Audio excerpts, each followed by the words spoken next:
제가 작가님 앞에서 시를 한다는 게 영광입니다. 배추의 마음이라는 시입니다. 제목이 배추의 마음. 배추에게도 마음이 있나 보다. 씨앗 뿌리고 농약 없이 키우려니 하도 자라지 않아. 가을이 되어도 헛일일 것 같더니 여름에 가뚝 지나며 잊지 않았던 말. 나는 너희로 하여 기쁠 것 같아. 잘 자라 기쁠 것 같아. 늦가을 배추 폭이 묶어주며 보니 그래도 튼실하게 자라 속이 꽤 찼다. 혹시 배추벌레 한 마리 이 속에 갇혀 나오지 못하면 어떡하지? 꼭 동요매기도 못하는 사람 마음이나 배추벌레에게 반 넘어 먹히고도 속은 점점 순결한 입으로 차오르는 배추의 마음이 뭐가 다를까? 배추 풀물이 사람 소매에게 들었나 보다.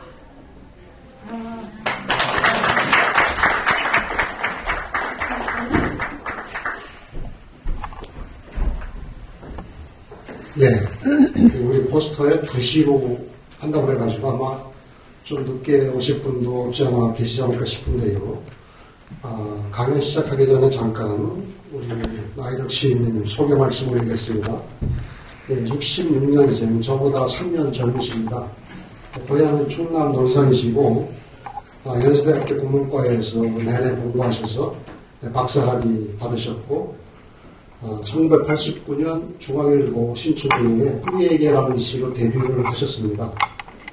이후에 어두워진다는 것, 사라진 손바닥 등등 최근에 가능주의자, 시와물질 이런 10권 정도 시집을 데뷔 이래 37년간 생산하셨고요. 그리고 또 한 6권 정도 실원집도 내셨습니다. 보랏빛은 어디에서 오는가 등등해서요. 그리고 산문집을 별도로 여러 번 내셨는데 올해 초에 마음의 장소라고 하는 제목의 산문집을 내셨습니다.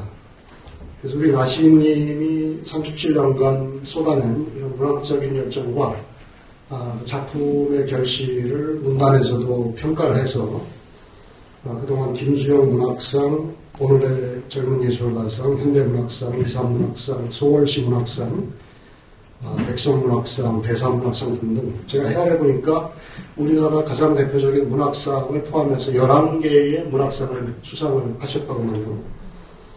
조선대학교 광주 오랫동안 교수로 활동하시다가 지금은 이제 몇 년 전부터 서울과학기술대 문예창작학과 교수님으로 후학들을 가르치고 계십니다. 저도 우리 나시님 시를 좋아해가지고 예전부터 많이 탐독을 했는데 제 주관적인 판단이긴 합니다만 우리나라 현대 문학사에서 가장 뛰어난 시인 중에 하나로 발자취를 남겨오셨고 앞으로도 남기시게 되지 않을까 그렇게 생각을 합니다. 우리 나이덕 시인님 생태위기시대의 시와 삶이라는 주제로 강연 이어나가실 때 경청해 주시고 또 우리 교회 이렇게 소박한 공동체 찾아와 주신 것에 대해서 너무 감사하는 마음으로 뜨겁게 환영과 축복의 박수 좀 보내주세요. 안녕하세요. 초대해 주셔서 감사합니다. 저는 근데 원래 청파교회 서울에 이사해서부터는 청파교회에서 이렇게 교회 생활을 하다가 지금은 이제 분립해서 강서구에 있는 순빛 청파교회에서 지금 한 2년 정도 된 것 같아요. 새로 그 교회에서 지내고 있고요. 사실 주일날은 제가 그래서 다른 약속을 안 잡고 신앙은 안 좋지만 그래도 주일은 꼭 가려고 노력하는데 이제 오늘은 이렇게 전주에서 이렇게 주일을 보내게 됐습니다. 사실 저는 저희 교회에서도 대중기도 절대 시키시면 안 된다고 하고 강연도 북토크도 절대 안 한다고 굉장히 저는 힘들더라고요. 다른 곳에서 강연하는 것은 큰 부담이 없는데 교회에서 강연을 하거나 이렇게 하면 뭔가 이렇게 제 부족한 신앙 때문에 그런 자리에 서는 것 자체가 되게 부적합한 일같이 느껴지기도 하고 또 혹시 또 제 생각이 또 성서적인 것에 또 저촉되면 어떡할까, 덕이 안 되면 어떡할까 이런 걱정이 많이 듭니다. 그래서 오늘도 아마 또 여러분께서 제 얘기 들으면서 또 좀 거슬릴 부분도 있으실 것 같고 그러긴 한데요. 그래도 하여튼 좀 말씀해 주신 주제가 생태위기 시대에 어떤 시가 어떤 역할을 할 수 있는지 좀 문학 얘기를 중심으로 그렇게 이야기를 해보려고 합니다. 사실 모태신앙으로 자란 사람들이 다 성장기에 고민들을 많이 하잖아요. 자기가 선택한 것이 아닌 채로 어떤 구원의 확신을 갖기도 어렵고 그렇지만 이제 다녀야만 하는 그런 속에서 그리고 대학 시절에는 또 80년대 중반에 대학을 다녔기 때문에 또 학생운동과 연관되고 사회과학 공부를 하다 보면 굉장히 이제 세계관 자체가 충돌하게 되고 거기에다가 글까지 쓰니까 이 세 가지가 막 이렇게 서로 충돌하면서 되게 이제 고민이 많았던 대학 시절을 보냈는데요. 그런 속에서 제가 이제 대학교 2학년 때 도서관에서 발견했던 책이 엘리야드의 성과 속이라고 하는 책이었습니다. 그래서 뭔가 이렇게 현대의 세속적 공간 안에서 문학을 통해서 어떻게 기독교 영성을 만날 수 있고 실현할 수 있을까.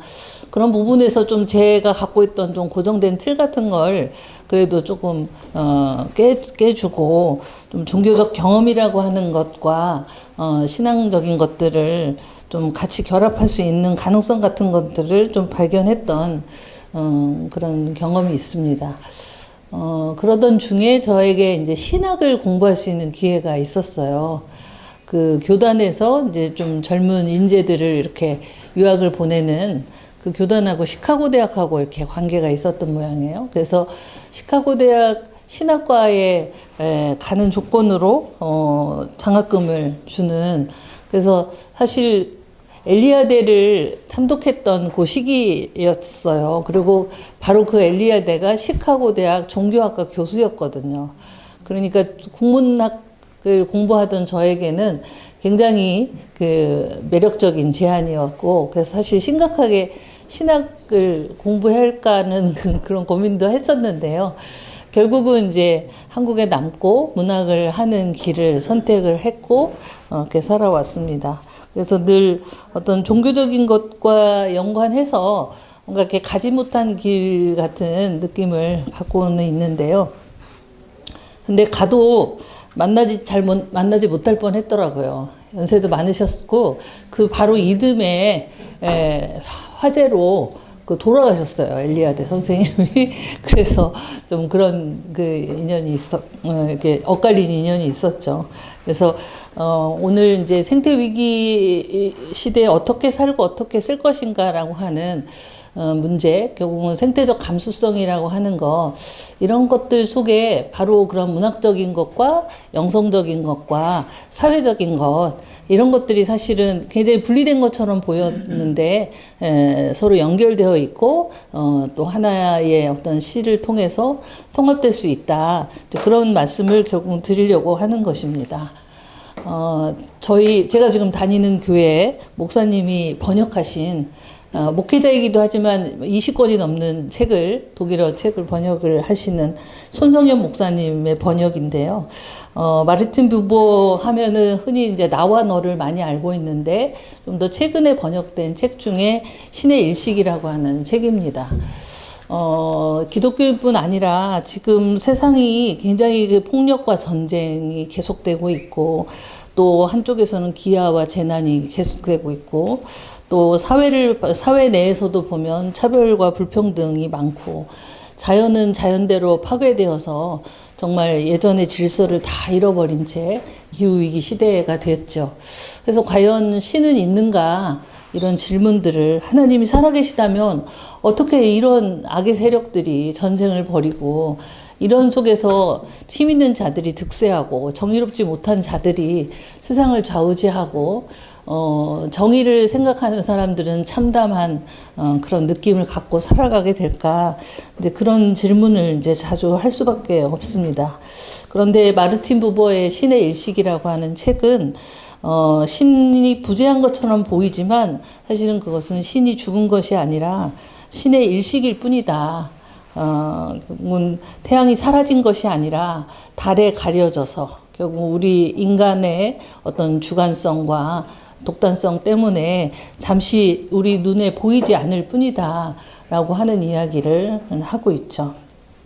그래서 하늘의 태양이 어두워진다는 것, 신의 일식이라고 하는 것, 이런 것이 근본적으로 이제 우리 현대 사회의 시간적인 특징이고, 그러나 그것은 태양과 우리의 눈 사이에서 일어난 것이지 태양에 일어난 일이 아니다라고 하는 그런 이야기를 합니다. 그리고 그렇게 된 것은 우리에게 어떤 정신적인 상태, 그런 숭고한 어떤 신과의 관계성이라든지 그런 것들이 이제 결여되어 있는데, 그런 것들을 어떻게 회복할 것인가, 그런 이야기들을 이제 이 책에서 하고 있습니다.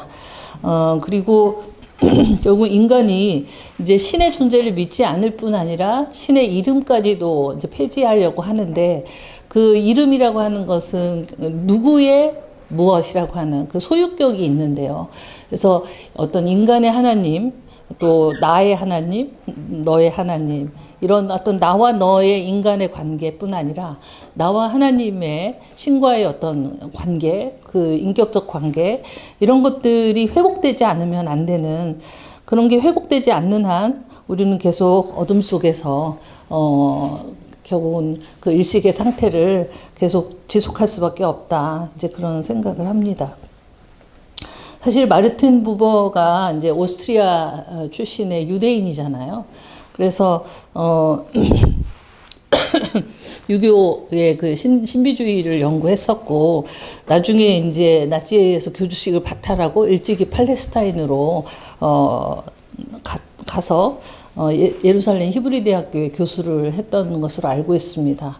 그러니까 사실은 유대인들이 과거에 그런 역사의 순환자였는데, 오늘날은 역사의 가해자가 되어서 이런 현실을 보면서 참 착잡하기도 하고, 이런 문제를 신앙인으로서 어떻게 봐야 할까, 그런 생각도 하게 되고, 사실 이제 저는 기독교인이지만 그런 점에서 이제 팔레스타인과 연대하는 모임에 나가거나, 또 가자라는 지옥 뭐 이런 시를 쓰기도 하고, 그래서 참 여러모로 기독교와 이스라엘의 관계 속에서 지금 현재의 상황이 참 복잡하고, 그러면서 이 책을 이렇게 참 이렇게 읽었던 기억이 있습니다. 그리고 이제 시몬 베유 같은 경우도 80년대 한창 많이 읽었잖아요. 그러다 좀 한때는 잊혀진 듯 했다가 최근에 다시 좀 시몬 베유의 책들이 뭐 중력과 은총이라든가 뭐 뿌리내림이라든가, 근데 최근에 이제 신을 기다리며라는 이 책을 이제 다시 읽게 됐는데, 결국은 그런 신의 일식 같은 그런 상태 속에서도 신을 향한 어떤 기도와 사랑, 어떤 공부라고 하는 거, 이런 것들이 여전히 굉장히 필요하다라고 하는 것을 이렇게 격려해주는 그런 책이었던 것 같습니다. 그래서 기도야말로 우리의 영혼의 모든 주의력을 오직 신에게로 향하는 그런 행위다. 그래서 주의력, 집중력이라고 하는 거, 영혼을 여러 군데 분산하는 것이 아니라 간절하게 한 곳에 모으는 그런 행위로서 기도를 이야기하고 있죠. 그것에 비하면 이제 공부는 조금 더 부차적인 것이죠. 그런 기도와 학습이라고 하는 거는 기도보다는 좀 더 낮은 차원의 주의력을 필요로 하지만, 그러나 필요한 것이죠. 공부라고 하는 것도. 그래서 영적인 삶을 준비시켜주기 위해서 공부를 하고, 그걸 바탕으로 기도를 하면서 신에게 어떤 청원을 해야 되는. 그래서 이 시몬 베유는 그 기도라는 것을 그냥 가끔 하는 것이 아니고 자주 또 오랫동안 그리고 간절히 그렇게 청하면 신은 내려오지 않을 수 없다, 그런 이야기들을 합니다.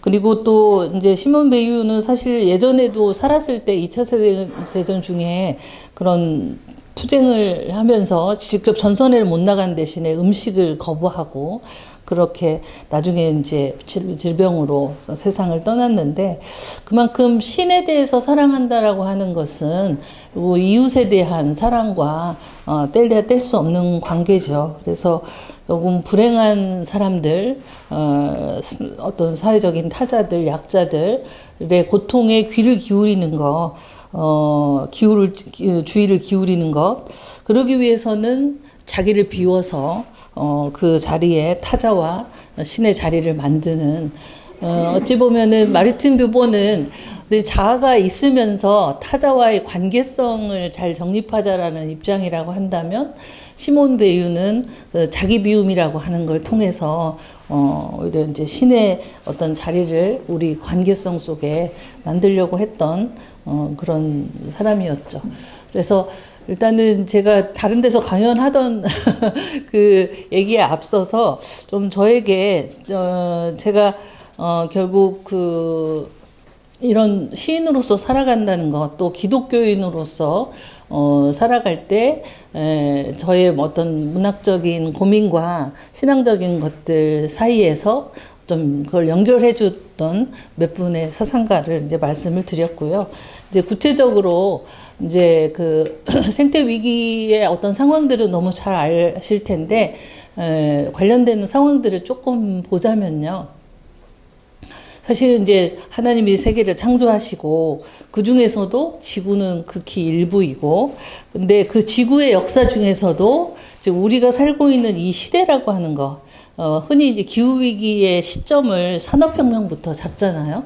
그래서 산업혁명 그 시기로부터 온난화가 몇 도가 됐느냐, 이제 그걸 가지고 잡는데, 사실 산업혁명이 일어났던 그 세기로부터 지금 몇백 년이 지났는데, 그 시간이라는 것이, 몇백 년의 시간이라는 것이 사실은 지구 역사 전체를 1년으로 보면 12월 31일 자정을 1.5초 남긴 그런 시간이다라고 하는 것이죠.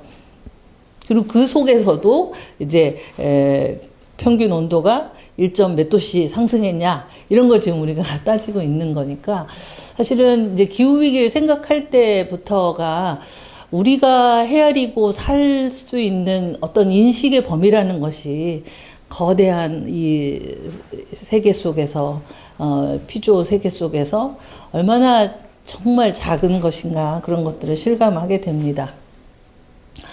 흥미로운 것은 이제 프랑스 역사가 중에 토크빌이 1835년에, 그때면 이제 막 산업혁명이 막 한참 일어나는 초창기잖아요. 이제 제일 처음에 그 방직 공장이나 이런 것들이 시작되었던 맨체스터를 방문을 했는데, 엄청 그때 지금같이 공해에 대한 인식이 없었을 때잖아요. 그러니까 굉장히 그 배수구나 이런 거에 악취가 나고 막 그랬나 봐요. 그래서 사실 그때 당시 뭐 지금 생각해 보면 오염이 있어야 얼마나 있었을까 이렇게 생각하는데, 그 맨체스터의 그 강을 악취가 나는 배수구라고 이야기를 하면서, 그 더러운 하수관에서 순금이 흐른다. 그러니까 결국은 굉장히 안전한 발전과 놀라운 어떤 개발을 했지만 또 가장 야만적인 것들이 거기에 지금 시작되고 있다라고 하는 것을 이야기했던 굉장히 어떤 예언적인 그런 이야기였고요. 예전에 제가 영국에 1년 이제 연구년으로 있을 때 들었던 얘기인데, 영국에서 이제 그 템스강에서 배가 이렇게 좌초돼서 사람들이 많이 죽었는데, 그 사인이 익사가 아니고 질식사였다는 거죠. 그러니까 그만큼 템즈강이 오염이 돼서 숨을 쉴 수 없을 정도로 그렇게 오염됐던 강을 이제 그만큼 살려낸, 오늘날 이제 살려낸 것이었구나, 그런 생각이 들었습니다.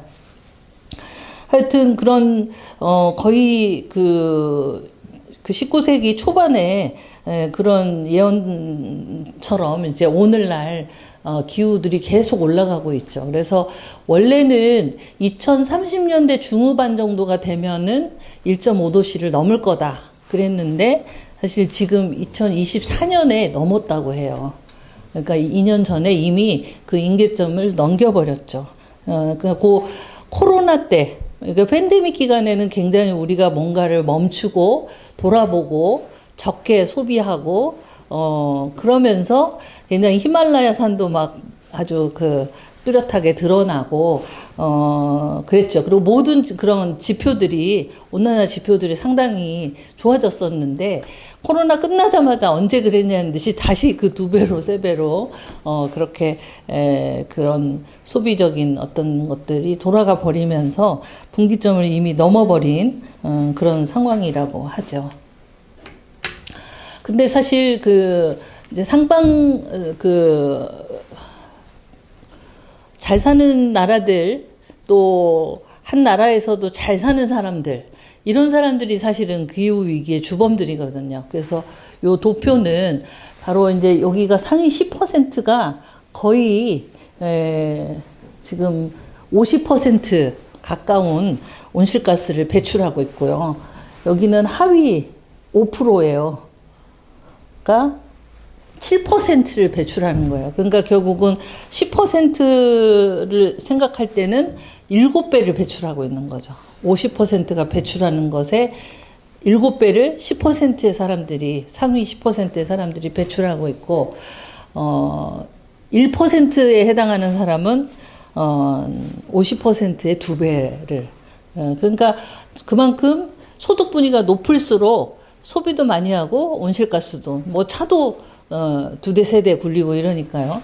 그래서 결국은 비행기도 많이 타고 이제 그러다 보니까 하여튼 이게 결국은 기후 문제가 우리 공동의 문제지만 사실은 굉장히 계급적인, 경제적인 이런 것들과 연관이 많고, 지금 그레타 툰베리가 여러 분야들 사람들하고 같이 쓴 책이 기후책인데, 여기가 이제 비교적 최근에 그런 지표들이 많이 나오는데, 플라스틱 쓰레기가 매년 800만 톤 바다에 버려지고, 또 1억 배럴의 석유를 매일 인류가 소비하고 있고, 하여튼 그런데 이제 석탄, 석유, 가스 이런 생산에 보조금을 어마어마하게 주고 있고, 숲은 계속 벌목되어서 1초마다 축구장 하나가 사라지고 뭐 이런 식의 그런 지표들을 보면 기후변화의 요소가 한두 가지가 아니죠. 그래서 북극이나 남극의 빙하가 계속 녹아서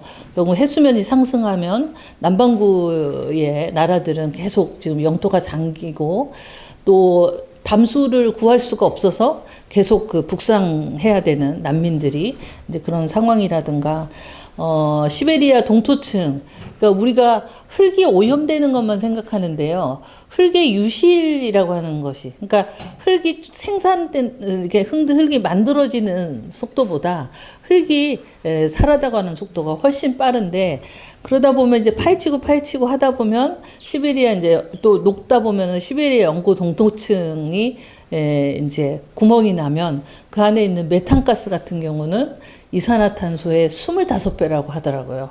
온실 효과가.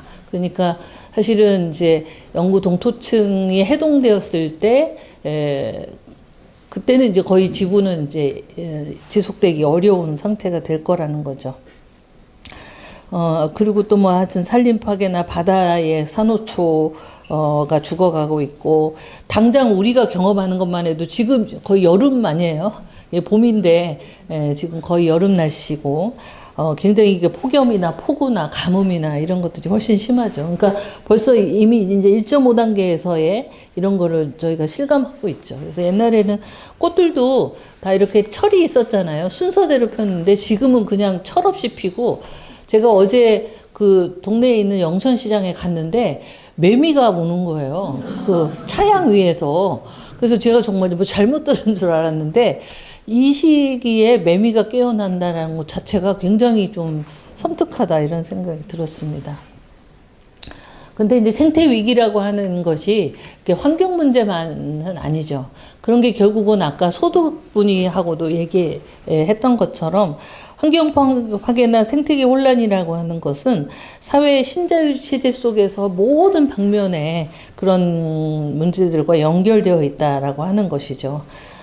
그래서 공동체와 민주주의 문제, 또 경제적인 양극화, 분배의 정의 문제, 또 소비 문화의 문제, 양성평등과 소수자 배려 문제, 가불관계와 노사 갈등, 또 교육 같은 경쟁에 기반한 교육 시스템, 이 모든 것들이 사실은 다 연결되어 있는 거지 우리가 생태 문제 하면은 환경 문제만 생각해서는 안 된다는 거죠. 그리고 그거는 그 개인의 어떤 노력만으로는 도저히 풀 수 없는 굉장히 법적이고 제도적이고 이 자본주의 이 시스템의 근본적인 어떤 변화가 없이는 참 해결하기 어려운 그래서 흔히 지금 우리가 사는 이제 그 지질 시대를 홀로스인 홀로세라고 이야기하는데 지구를 이 지경으로 만든 책임을 묻는다는 의미에서 인류세라는 말을 이제 붙여서 또 학자들이 이야기하기도 하죠. 그래서 엔트로포신이라고 하는 엔트로포스가 인류, 신은 이제 지질 시대죠. 그래서 인류세라는 말을 쓰는데 결국은 거기서 지금 이야기되는 것들은 인간과 비인간, 동물, 식물, 뭐 미생물, 물질, 원소 이 모든 것들이 사실 존재론적으로 다 연결되어 있고 물리적으로, 화학적으로, 사회적으로, 정치적으로, 생물학적으로 다 연결되어 있다라고 하는 거. 그런 점에서 이제 제 최근 시집이 이제 10번째 시집인데 심어 물질이거든요. 그래서 이게 물질에 대한 그런 또 비인간 존재들에 대한 탐구라든지 그런 게 조금 더 집중적으로 들어가 있는데 그런 이유도 바로 이런 생태 위기 속에서 결국 그런 존재들과 함께 살아가고 그 존재들과 어떻게 우리의 삶이 얽혀 있는지 그런 것들이 주로 저의 최근의 시적인 관심사라고 할 수 있습니다. 그래서 이제 어떻게 살아야 되냐 이제 늘 그게 문제인데요. 바우만이라고 하는 사회학자는 그 좋은 사회란 어떤 사회냐. 그 인디고 연구소가 우리나라 청소년들이 세계 석학을 만나서 인터뷰를 하고 책을 내는 그 시리즈에 이 바우만과의 인터뷰도 있어요. 희망 살아있는 자의 의무라고 하는. 근데 그 이제 우리 청소년들이 좋은 사회란 어떤 사회입니까? 이렇게 물었더니 내가 젊었을 때는 좋은 사회는 이러이런 사회야. 이렇게 어떤 제한된 관념, 어떤 상을 갖고 있었고 또 그런 사회의 모델을 작동하기 위한 나름의 모델을, 해답을 가지고 있었다. 그런데 이제 나이가 들어서, 그러니까 인생의 소명의 마지막에 다다랐다는 얘기는 이제 삶의 마지막에 이르러서 생각해 보니까 좋은 사회라는 것은 그렇게 누군가가 해법을 학자나 정치가나 뭔가 선지자나 이런 사람들이 좋은 사회라 이런 사회야 이렇게 제시할 수 있는 것이 아니라는 것을 깨달았다는 거죠. 결국은 좋은 사회란 지금 이 사회가 결코 충분치 않다. 무언가 문제가 있고 그 문제들을 조금이라도 풀어나가야겠다. 이런 사람들이 많은 사회. 그게 결국은 좋은 사회다. 결국 자기를 먼저 돌아봐야겠죠. 다른 사람 잘못한 거 시스템 탓하기 전에 일단 내가 어떻게 잘 살고 있는지 그래서 자기 비판적인 것으로부터 출발해서 잘못된 것들을 개선하고 또 변화를 원하는 사람들이 많은 사회 그게 좋은 사회다 이렇게 사회학자는 이야기했고요. 과학자인 에드워드 윌슨은 바이오필리아에서 우리의 유전자 속에는 생명을 사랑하는 본능이 내재해 있다. 바이오 생명, 필리아 사랑이죠. 그래서 결국은 이제 그 우리 내면에는 생명을 사랑하는 본능이 있지만 그런 것들이 결국은 경쟁사회 속에서 자꾸 억제되고 스스로 포기하게 되는, 그리고 그런 본능이 있는지조차도 스스로 일깨우지 못한 채 살아가고 있는 그런 점에서 과학자지만 굉장히 시나 예술을 좋아하고 그것의 중요성을 이야기했죠. 그래서 이 바이오필리아 읽다 보면은 시도 가끔 인용되기도 하고, 그게 또 과학자가 썼다고 하기에는 굉장히 문학적인 그런 책이기도 합니다. 그러니까 사실 이제 진화생물학의 두 거장했을 때 에드워드 윌슨하고 리처드 도킨스를 이야기하는데, 둘은 정반대인 거죠. 그러니까 도킨스 같은 경우에는 이기적 유전자, 그러니까 모든 자기의 생존을 위해서 이기적인 선택을 하면서 그게 주로 진화를 해왔다라고 보는, 그리고 모든 동물은 결국은 유전자가 만들어낸 기계에 불과하다라고 보는 입장이라면, 에드워드 윌슨은 그래도 그런 그 진화라는 것이 유전자로만 결정되는 것이 아니고 굉장히 여러 차원에서의 선택이 필요하고, 또 사회적인 진화가 꼭 뭐 혈연이나 유전자가 넘어서서 오히려 한 어떤 공동체 속에서 충분히 다른 방식으로 좋아질 수 있다, 이런 입장이죠. 그래서 에드워드 윌슨은 어떤 과학의 혁신이라는 것이 또 사실은 뭐 시처럼 생각된다. 그리고 이상적인 과학자는 시인처럼 생각하고 시계처럼 일하고 언론인처럼 글을 쓴다, 이렇게 이야기했죠. 그리고 또 이제 과학하고 예술하고 좀 다른 점이 있다면, 과학자들은 굉장히 서로 다른 현상들을 이렇게 종합해서 그걸 하나의 법칙으로 만들려고 하는 사람들이잖아요. 근데 예술가는 오히려 그렇게 딱 일반화되는 공식으로부터 벗어나서 하나의 특별한 사례를 창조하는 그런 존재라는 것. 이제 그런 점에서 어떤 예술이라는 것이 굉장히 사람의 감정과 마음과 상상력을 활성화시켜주는, 그리고 그만큼 유연하게 인간의 정신을 만들어줘서 변화하는 세계 속에 계속 이렇게 적응하면서 대처할 수 있고, 또 사랑의 본능을 활성화시키는 그런 분야다라고 이야기하고 있죠.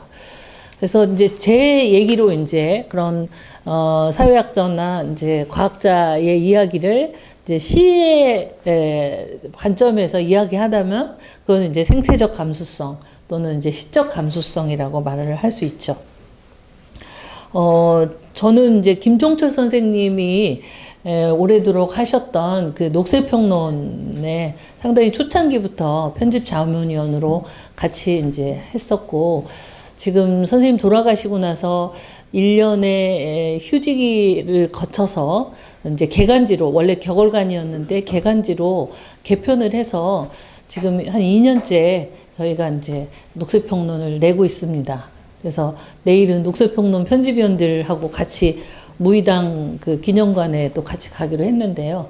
그래서 저에게는 굉장히 그 김종철 선생님을 어떤 문학평론가로서 선배로서 뿐 아니고 녹색평론을 통해서 배우고, 그래서 제가 뭐 기여했다기보다는 계속 같이 편집회의하고 글 쓰고 또 글을 청탁하고 하면서 많이 배웠죠. 그리고 늘 녹색평론에 그래도 같이 할 수 있었던 것이 늘 그 시의 중요성, 원래 블레이크 전공이시거든요. 그래서 늘 모든 시인은 생태주의자다, 그 문장과 더불어서 매호 시를 몇 편씩 실으셨는데, 하여튼 그래서 저는 생태적 감수성이라는 것은 시적 감수성이다, 이렇게 거의 동의어로 말할 수 있다, 이렇게 생각을 합니다. 그래서 몇 가지로 이렇게 정리를 생각나는 대로 해봤는데요. 그러니까 인간은 자연의 지배자가 아니라 자연이라는 거대한 그물의 한 부분, 그러니까 자연이라는 그물을 들고 움직이는 존재가 아니라 자연이라는 거대한 인드라망의 그물코 하나에 불과하다라고 하는 것이죠. 그리고 그만큼 이제 인간인 나의 한계를 느끼고 자기를 비우고 어떤 수동성의 감각을 회복하는 것. 아까도 제가 그 밸류의 그 자기 비움 같은 걸 이야기했는데, 사실은 세계가 이 지경이 된 건 다 자기 증식, 자기 과대의 어떤 거기서 비롯된 거고, 그 점에서 인간의 한계성을 고백하고 그걸 계속 비워가는 그런 감수성이 더 필요한 시대다라는 거죠. 또 모든 존재가 서로 연결되어 있고 그 얽힘의 구조를 파악하는 노력, 또 거대하고 빠르고 이런 것들의 가치가 아니라 작은 것의 아름다움을 발견하고 작지만 거기에 전체가 들어있다라고 하는 것. 그래서 그 윌리엄 블레이크의 유명한 시가 있잖아요. 거기 한 알의 모래 아래서 세계를 보고 한 송이 들꽃에서 천국을 보라. 뭐 이런 그 구절처럼 어떤 부분과 전체의 유기적 관계, 그다음에 경쟁의 원리보다는 함께 살아가는 공생의 지혜, 공동체적인 정신 이런 것들을 배우고 실천하려는 것. 저는 사실 이제 그 젊을 때 공동체를 많이 돌아다녔어요. 그래서 사실 여기도 초대에 응한 게 좀 궁금했어요. 어떤 공동체인가. 지금은 조금 이제 공동체에 대한 꿈을 좀 많이 유보를 하게 됐는데, 젊었을 때는 방학에 그 풀무원이 기업화되기 전에 풀무 농장이 있었거든요. 원경선 선생님이 이렇게 정신적 지주로 한국에서 처음으로 유기농을 실천했던 그 농장에 가서 이렇게 여름방학 보내면서 노동을 하기도 하고, 또 태백의 예수원 아까 읽어주셨잖아요. 예, 배추의 마음. 그게 어떤 농사꾼이 저한테 막 뭐 비판하는 글을 쓰셨어요. 농부가. 자기는 배추 농사를 10년 넘게 지어온 사람인데 이거 말 안 된다. 뭐 벌레 걱정하느라고 뭐 어쩌고 뭐 그러면서, 근데 그게 그 상업적으로 배추를 상품화해서 파는 농부 얘기가 아니에요. 그걸 쓴 게 바로 태백의 예수원이라는 곳에서 제가 이제 20, 30대 몇 번 거기에서 배추 농사를 이게 같이 도우면서 실제로 이제 겨울에 지푸라기로 배추를 이제 포기를 묶어주면서 냉해를 피하기 위해서 거기서 밭에서 사람들이 주고받은 대화예요. 그러니까 사실 그 사람들은 이제 자급자족을 위해서 정말 농약이나 뭐 살충제나 이런 거 안 뿌리고 정말 벌레가 밥 먹고 사람이 남은 거 밥 먹고 뭐 이런 거고, 또 사실 그 태백의 그 산속에 와서 그 공동체 생활하는 사람들의 감수성은 그럴 수밖에 없는 거잖아요. 근데 거기에 그런 배추에 관한 그런 대화가 충분히 가능한, 제가 가공도 안 했어요. 거의 일부러 그 사람들의 말을 받아 적들이 쓴 거거든요. 그런데 뭐 배추 농사를 상품화된 배추 농사를 짓는 사람의 관점에서 그 시는 말이 안 되고, 이 시인이 다 머리 탁상에서 쓴 그냥 앞뒤가 안 맞는 시다 뭐 이런 식으로 해서 약간 억울했어요. 근데 하여튼 그러니까 뭐 예수원이라든지 그 변산 공동체 뭐 이런 데를 제가 많이 돌아다녔거든요. 그러니까 그만큼 어떤 공동체적인 실험이라든지 공생적 삶에 대해서 젊을 때부터 관심이 많았는데, 어찌하다 보니까 결혼도 일찍 하고 또 시인으로서 살면서 이제 그런 공동체적인 실험들하고는 좀 멀어졌죠.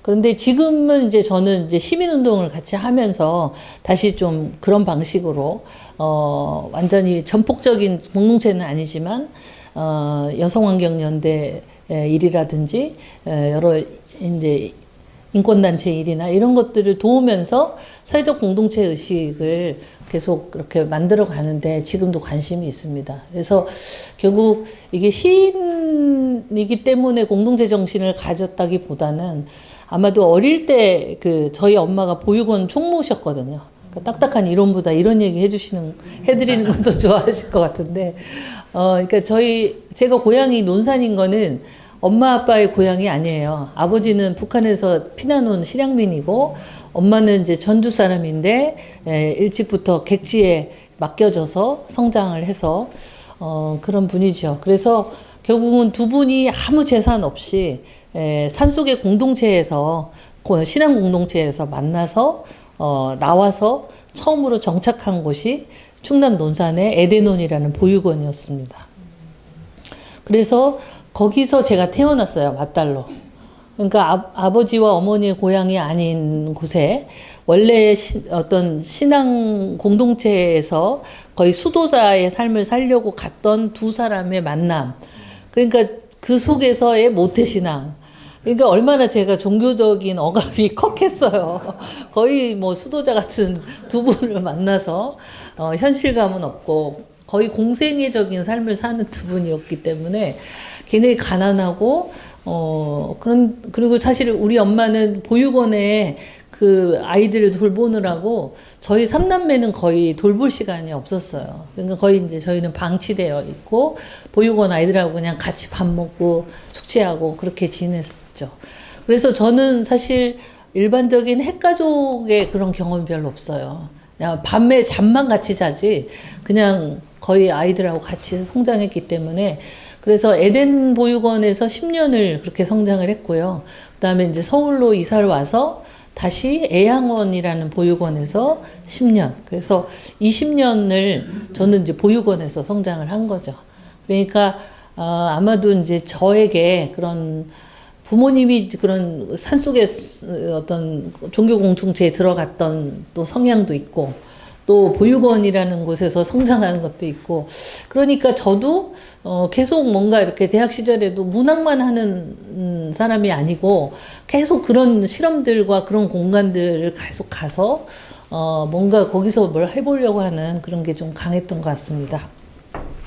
그래서 결국 생태적인 감수성이라는 것은 논리나 효용이나 뭐 합리성이나 그런 이성 중심이 아니라 우리 몸과 마음, 감수성 이런 깊은 어떤 감수성에서의 그 공간감 연민 이런 것들이 굉장히 중요한 바탕을 이루고 있고 그리고 세계관도 직선적인 세계관이나 기계론적인 세계관이 아니라 순환적인 또 세계관, 또 생태적인 어떤 비전을 회복하는 것 이런 것들이 이제 제가 생각하는 생태적인 시적인 감수성이라고 생각합니다.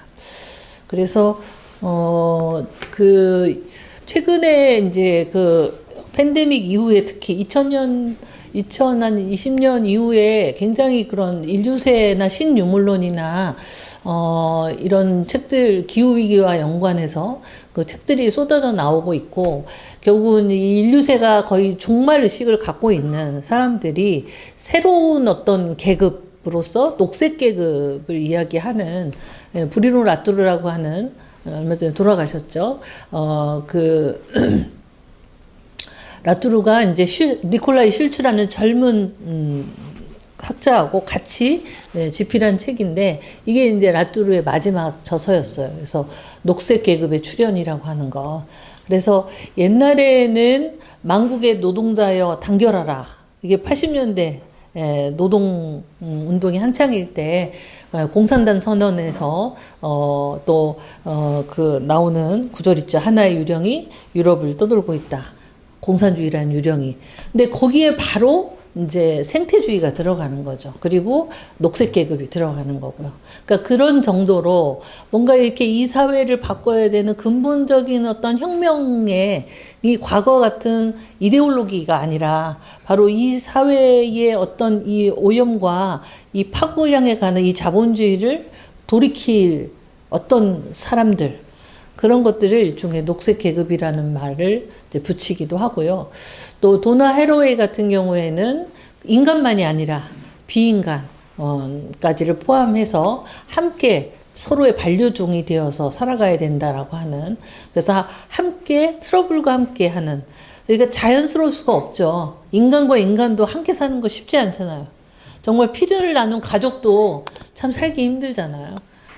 그런데 가족이 아닌 다른 사람들 또 인간이 아닌 다른 존재들과 함께 산다라고 하는 거 그런 것은 끊임없는 트러블과 대면해야 되지만 그런 속에서도 공생에 대한 그런 그 실험을 계속 해나가야 된다. 그래서 자식이 아니라 친척을 만들자 이런 구호를 이야기하기도 하죠.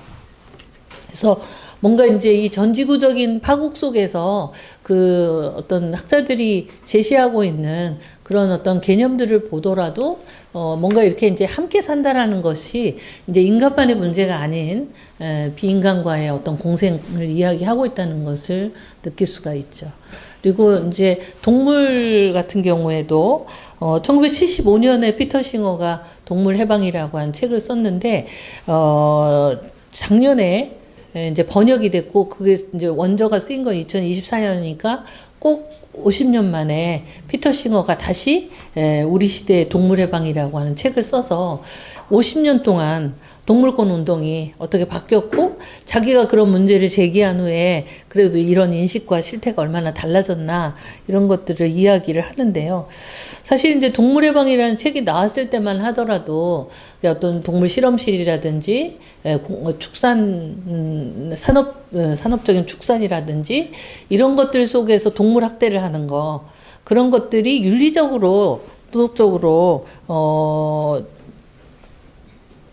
안 된다라고 하는 좀 윤리적인 차원에서의 어떤 비판. 그래서 동물 보호 운동을 이제 동물 해방 운동이나 동물권 운동으로 이렇게 전환한 그런 거는 있죠. 그런데 사실 우리 시대의 동물 해방을 보면 동물에 대한 인식 같은 건 많이 달라졌죠. 그리고 요즘은 특히 사람에게서 못 얻는 정신적인 위안, 감정적인 이것을 동물에게서 많이 얻잖아요. 그래서 반려동물들을 정말 자식보다 더 끔찍하게 생각하고 요즘은 근데요 젊은 친구들 저 이제 대학에서 만나는데 그 동물도 이제는 아니더라고요. 반려돌. 그러니까 동물은 움직여요. 그리고 이제 성가신 게 많아요. 유기체이기 때문에. 그래가지고 이제 반려고양이나 반려견이 아니고 반려돌이라든가 뭐 반려인형이라든가 뭐 심지어 반려이끼 이런 이제 식물도 있어요. 그래서 반려식물도 있고 이끼 같은 것까지 다 있어. 그래서 점점 갈수록 능동적으로 자기 표현을 하지 않고 손이 덜 가고 돈이 덜 드는 그런 반려의 대상들을 찾고 요즘은 이제 AI가 거의 반려 역할을 이제 하고 있는 것이죠. 근데 하여튼 그런 점에서 이제 그 종차별주의에 대한 인식 같은 것은 많이 바뀌는 것 같아요. 그런데 문제는 산업식 축산이라든가 동물을 활용한 실험실에서의 그런 거는 훨씬 더 강해진, 더 안 좋아진 상황이 된 거죠. 그리고 뭐 하여튼 관계와 경계나 이런 최근에 인간 동물 네트워크 이나 이런 동물권에 대한 책이나 그 굉장히 이쪽으로는 돈이 많이 몰린다고 하더라고요. 그래서 카라 동물권 단체인 그 카라 같은 경우에 요새 엄청 노조 생기고 그러면서 갈등이 심해가지고 분쟁이 일어났는데 거기로 막 모여드는 사회적 자금이 어마어마하대요. 그러니까 제가 속한 이제 여성환경연대는 늘 돈이 없거든요. 그런데, 동물 얘기하면 사람들이 돈을 많이 내놓는다는 거죠. 그만큼 이제, 동물에 대한 인식 같은 거 많이 달라졌고요. 또 식물의 경우도 그렇죠. 그래서 최근에는 식물에 대한 책이 엄청 쏟아져 나오는데 되게 흥미로운 책도 많고 예전에는 보면은 뭐 아리스토텔레스가 그랬나요? 그러니까 신 밑에 인간이 있고 인간 밑에 동물, 동물 다음에 식물, 그 다음에 뭐 강물 이렇게 가잖아요. 그러니까 굉장히 식물이라는 것은 사유 못하고 언어도 없고 보통 굉장히 수동적인 그런 거라고 이제 취급을 했었는데 요즘은 오히려 동물은 죽으면 개체가 죽는 거잖아요. 다시 살 수 없죠. 그런데 식물 같은 경우는 죽어도 죽은 게 아니라는 거죠. 땅속에서 일단은 뭐 예를 들면 경쟁을 하잖아요. 그런데 이제 자기가 생식할 수 있는 조건이 못 되면은 식물은 스스로 죽거든요. 그러니까 어떻게 보면 인간이 자살을 선택하는 거 비슷하게 종의 존속을 위해서 오히려 죽음을 선택한다는 거죠. 그리고 땅속 밑에 있다가 몇백 년이 지나서 서식 조건이 바뀌면 다시 올라온다는 거예요. 근데 이제 그런 것들이 또 예를 들면은 지금 그러니까 결국 지금은 동물, 식물이 다 행위 주체성을 갖고 있다는 거잖아요. 우리가 그냥 수동적으로 생각했던 현상들이 다 그 존재들의 선택과 영향을 우리가 받고 있다고 보는 건데 예를 들면 쌀도 그렇고 작물의 그 상한선이 계속 올라가잖아요. 그래서 과수농가들이 힘들어요. 어렵게 투자했는데 열매 안 맺혀버려요. 그리고 또 이제 막 벌들이 집단으로 이제 돌아오지 않고 이러다 보니까 또 수분도 잘 안 되고. 근데 점점점 상한선이 올라가고 있잖아요. 그래서 어종류도 그렇고. 근데 그런 것도 일종의 그런 동물과 식물의 반란으로 볼 수 있는 거죠. 그러니까 결국은 스스로 열매를 맺지 않음으로써 그 작물을 포기하고 다른 작물을 심을 수밖에 없게 하는, 그리고 자기한테 더 맞는 서식지를 집단 이동하는 거죠. 그러니까 겉으로 보면 농부가 자기 작물을 선택하는 건데 사실은 그 선택을 하게 된 이유는 식물들이 스스로 그런 어떤 그렇게 반란을 벌였기 때문이다, 이렇게 보는 거죠. 그래서 결국 식물에 대해서도 예전하고는 굉장히 좀 달라지고, 최근에는 어떤 식물의 의사소통 신호가 굉장히 정교한 인간의 뇌와 거의 같다. 그리고 온몸으로 사실은 교신을 하는 거다. 다만 우리가 그걸 알아듣지 못하고 발화가 없는 어떤 잡합의 상태일 뿐이다. 그렇게 이야기를 하죠. 그래서 뭐 냄새를 피운다던가 움직임을 보여준다거나 미세한 전기 신호, 또 이렇게 밑으로 연결되어 있잖아요. 뭐 이제 박테리아나 이 뿌리하고 이렇게 박테리아하고 다 연결되어 있는데 그걸 통해서 균류나 이런 걸 통해서 정보를 전달해서 집단적으로 소통한다라고 하는 거죠. 그래서 이렇게 식물에 대한 우리의 사유나 어떤 인식도 굉장히 달라지고 있고, 결국은 일방적으로 우리가 식물을 지배하는 것이 아니라 대화적 상상력으로 식물을 바라보고, 오히려 식물의 존재야말로 굉장히 가장 월등하고 새로운 어떤 사유의 토대를 보여준다. 그러니까 그런 점에서 이제 자연과 문화나 물질과 정신이나 여성과 남성, 주체와 타자, 뭐 인간과 비인간, 이런 이분법들을 이제는 깨뜨리지 않으면 살 수가 없는 그런 시대다라는 것이죠. 그 에드와르드 콘의 그 인류학자인데, 캐나다 인류학자인데, 이제 그 더운 아마존의 루나족들과 함께 이제 살면서 그 원주민들이 이 자연과 함께 그 의사소통하는 그런 어떤 기호학적인 작용들, 이런 것들을 연구를 한 거예요. 근데 제목이 숲은 생각한다죠. 그러니까 인간이 생각한다였잖아요. 옛날에는 사유하는 주체, 나는 생각한다고로 나는 존재한다. 그 생각하는 주어는 늘 인간이라고 생각했는데 이 제목은 숲은 생각한다예요. 그러니까 오히려 이제 숲이 인간을 바라보고 생각하는 그런 상호적인 거. 그래서 인류학이라는 말 자체가 인류에 대한 건데 사실은 이제 더 이상 인간을 중심으로 놓고 인류학을 할 수가 없게 된, 그래서 결국은 그 서로 대화하면서 생태적 그물망을 이루고 있는, 훨씬 더 그 원주민들, 뭐 인디언들은 자연을 굉장히 정확하게 잘 알고 자연의 변화를 통해서 뭘 다 읽어내고 거기에 적응하는 방법도 잘 알고 있는데, 그런 점에서 어떤 식물에 대한 어떤 대화적 상상력, 이런 것들도 이제 필요해진 거죠.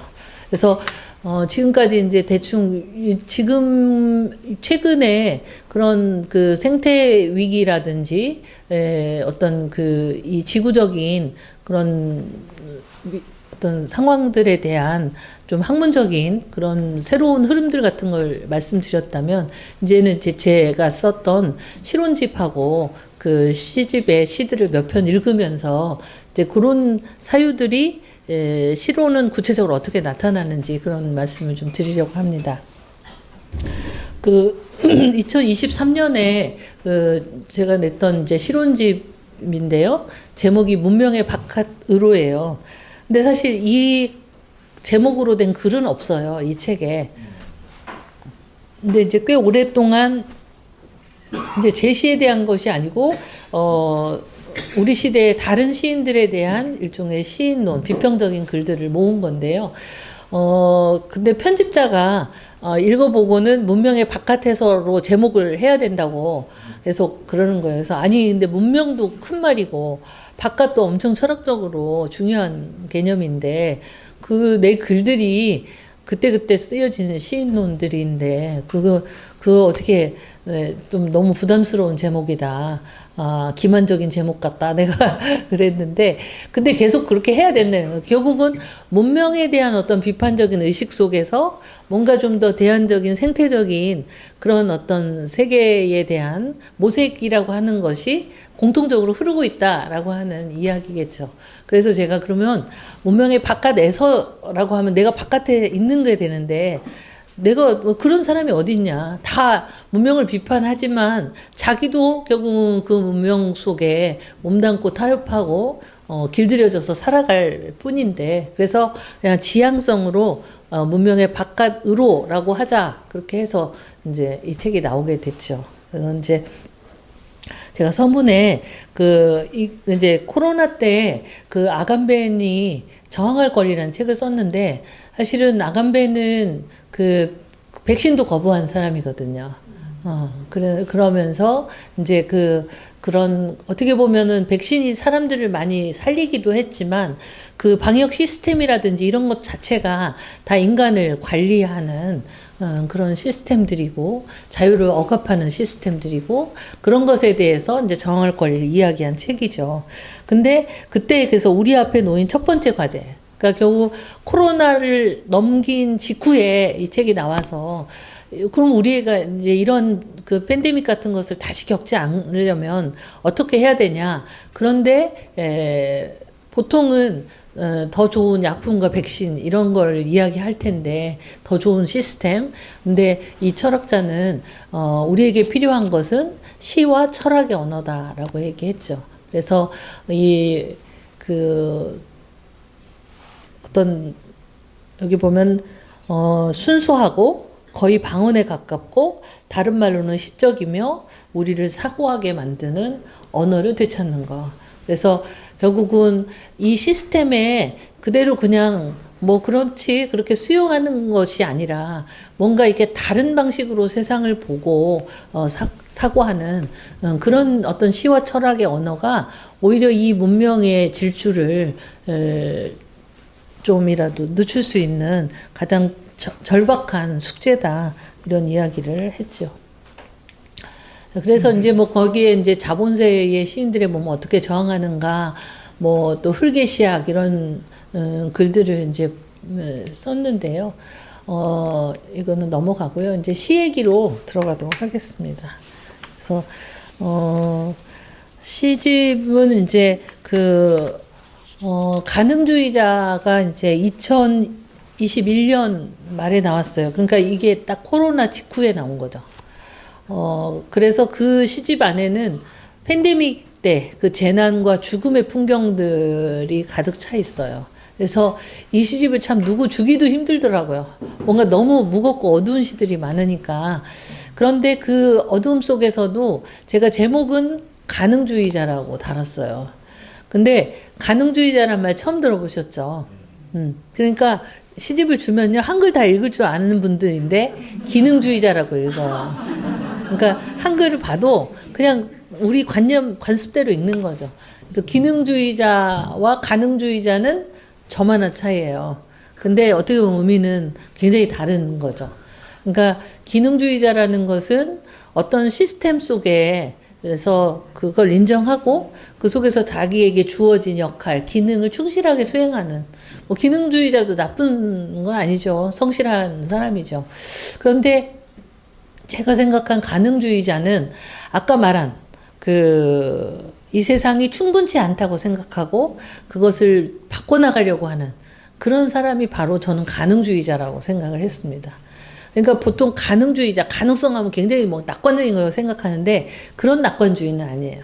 그러니까 어떻게 보면 현실의 불가능성, 재난으로 우리가 진짜 서로 만나지도 못하고 거기 감금된 채 살아야 했던 그 절망의 시절에 그 불가능성의 가능성을 만들어내는 그런 사람으로서 가능주의자를 제가 생각한 거죠. 그래서 이제 이게 지금 연이어서 어떻게 하다 보니까 문학동네라는 데서 출판사에서 나오다 보니까 그 시집들이 이제 시리즈가 이렇게 스타일이 있어요. 근데 이제 문학동네는 이렇게 색만 달라요. 디자인은 똑같고. 그래서 그 대신에 그 책의 그 표지색을 시인이 고르게 하거든요. 근데 무슨 색으로 할까 해서 제가 죽은 피 색깔로 해주세요. 왜냐면 죽음에 대한 얘기가 많거든. 재난에 대한 이야기, 뭐 거기 보면은 어떤 부활절 이런 것도 다 이제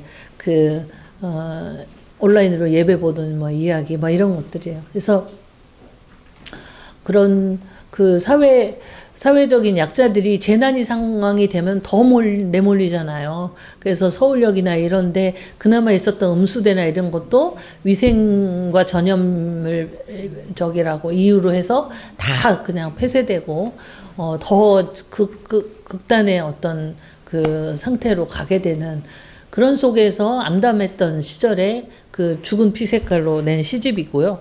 그 이후에는 이제 저도 좀 이제 죽음에 대한 얘기를 그만 쓰고 싶었어요. 그리고 좀 생명에 대한 탐구, 또 9권을 인간에 대해서 썼는데 이제는 좀 인간에 대한 얘기, 나 자신에 대한 얘기 좀 그만하고 뭔가 이렇게 내 바깥의 얘기, 인간이 아닌 다른 존재들에 대한 이야기를 쓰려고 하니까 굉장히 제가 그런 존재들에 대해서 잘 모르죠.